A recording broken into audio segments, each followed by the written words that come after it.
Dan's one of, if not the best technical director that I've worked with. And David Weir, who's now his successor at Brighton, I think is going to be as good in his own way, in a different way. But Dan and I used to talk openly about, what we would do if he were to leave. Because again, if you're building succession plans, you've almost got to understand who the current technical director thinks are the good up and coming technical directors in order to get the best succession plan in place. And we talked about David Weir and his background as a top level player for Everton and for Rangers and for Scotland. We talked about the role he was doing for us at the time, which was a loans manager role, where he was working to develop our young players and to put a pathway forward for them to reach the first team. We talked about his sort of education. This is a professional footballer who played at the highest level till he was 41, but who had 2 degrees, who had management qualifications, who was a good communicator, was well respected. And we realised pretty quickly that Dan's successor was in the building. And it was just a case of making sure that we helped David as much as possible to realise that potential. And then when the time came, and it did come when Dan moved to Newcastle, that not only was David ready to step up into the role, and I think this is a really important point, but he wanted to. Because not everyone that's prepared to be the successor wants to be the successor. Some people are actually quite happy being the number 2. And I think this is the same whether you're a chief executive, a head coach, or a technical director, or even captain of a team. Sometimes it's not necessarily the responsibility that you want. You can be prepared for it, but actually when the time comes, it might not be for you. So we gave David, I think it was about 6 months as acting technical director. It was a chance for us to see if what we saw in him was going to come to pass as a technical director in the role itself, and also for David to have a good look at the role and see if he liked it. And thankfully, we liked him, he liked us, and therefore our successor to Dan was there. But internally, we talked very, very positively about having the talent in the building to overcome the setback of Dan deciding to leave to move to Newcastle. We would have preferred he didn't leave at that moment, but he did. You can't necessarily predict the outcome in those situations, but you can actually prepare for it, and we did.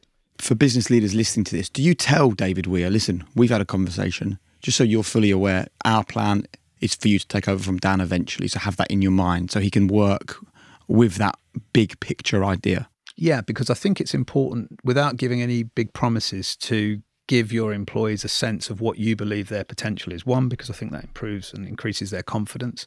2, because if they then get approached by other organisations offering either something similar or something not quite as good, and you've given them a picture of what could be even better for them, that means there's a reason for them to stay, or at least talk to you about not leaving, which is important.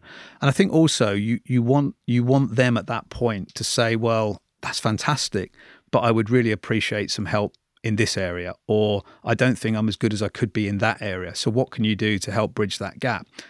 For us, that gives us an opportunity to bridge that gap and to make them an even better appointment when the time comes. So I think it makes sense. And sometimes it doesn't work, Jake. Sometimes you highlight someone with that potential and you think that they can go to that next level. And sometimes they're not quite ready when the time comes. So you then have to have a secondary plan that says, okay, if that's the outcome, if that's the situation, what do we do then? Do we have to go outside the organisation, or is there someone inside better qualified that we hadn't previously thought, was likely to take that role?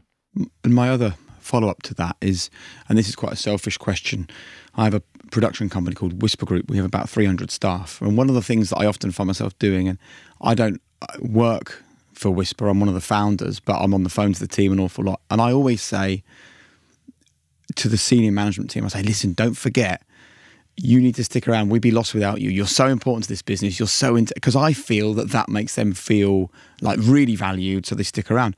Whereas what you're actually doing is you're almost giving Dan an exit by going, let's talk about your successor. All right, we think we've got someone. Let's let him know that he's going to be your successor. Oh, he looks like he's really, there's that thought in my head that you're almost making it easier for a really integral person to leave the business. And I think that's part of the two-way process, the two-way contract, if you like. You can't be open and transparent unless you're open and transparent. There's no halfway house here. You've got to be all in that situation. And I think you've also got to have the confidence that there is someone out there as good or even better, because there's someone a lot better than me out there. I know that. So when my time comes, Tony Bloom will find another chief executive that will be as good and almost certainly better. So I think if you have that in your mind all the time, then that conversation is quite easy. And I think from Dan's point of view, the top talent will always want to test themselves at the very highest level. It doesn't matter whether they're on the pitch or off the pitch, work in football or work in banking. There'll always be someone who gives you the opportunity to test yourself at the next level, whatever that may be. And most people will be tempted by that opportunity and that challenge. And I think it would be, certainly in my case, I've moved jobs many times in my career. It would be really hypocritical of me to stand in the way of someone who wants to fulfill their potential at the next level, because I've been lucky enough to be able to do that many times myself. But what strikes me there in your answer, Paul, is the unspoken element of humility, that what you've just said, there'll be somebody better than me that will come along at some stage, or you're asking your staff to demonstrate humility. How do you deal with it when somebody doesn't have that kind of humility to assume that there is somebody better or that they can learn from others? How do you encourage that? First of all, I would hope our recruitment processes and the distinct culture and values that we have within the club would prevent us from hiring that sort of person in the first place.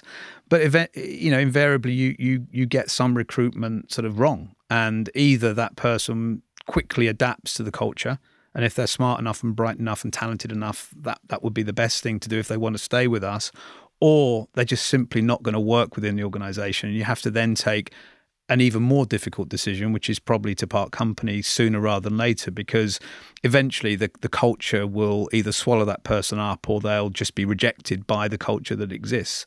So I think from our point of view, we try very hard to make sure that we get our recruitment right. It's impossible to get it, in my opinion anyway, it's impossible to get it 100% right, because when people are interviewing for jobs, they're selling. And there are very good salespeople out there who don't necessarily deliver ultimately the product.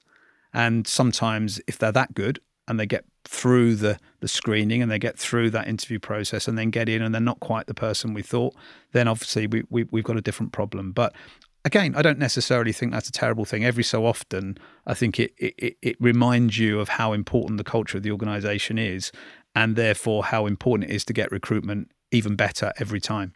So what are the values then that you're recruiting against?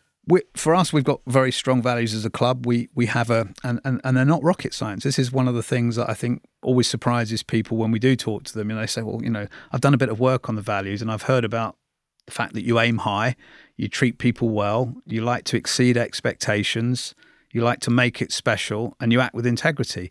I get all of that, but what are the real values? And I say, no, they are the real values. These are things that are really important to us. And, over the top of all of that is working collaboratively in a team, being the best that we can be individually and collectively. And I go all the way back to the year we missed out on promotion from the Championship on goal difference. And we revisited everything we did that season to see if there was anything we could have done differently. And we concluded that actually we just weren't quite ready at that time in terms of our mindset. We didn't perhaps quite believe that we were ready, whether that was on the pitch or off the pitch, or whether that was just a sense around the club. But one thing we knew is that the following season we absolutely would be in every area. And we'd prepared for several seasons to be what we called Premier League ready. How can we make every department in the club fit for purpose in the Premier League before we got there? And the thinking behind that was that in the summer that we did get promoted, we didn't want any kind of distraction from preparing for the football. We didn't want to be upgrading ticketing systems. We didn't want to be expanding the stadium. We didn't want to be changing the training ground pitches. We wanted simply to focus on recruiting the best squad for Chris Hughton, preparing for our first Premier League games. And that philosophy, that strategy, if you like, of being Premier League ready meant that when we did finally get there, we were 100% ready to go in. And here we are, we're 6 seasons now into the Premier League. I don't think for any stretch of the imagination, we're an established Premier League club. I hate that phrase. I use it, but I hate it because I don't even know really what it means. We just have to work every single season to be better than the last. And if we do that in the position we're in, we will be an established Premier League club because we won't be relegated. But we also know things can change quickly in football.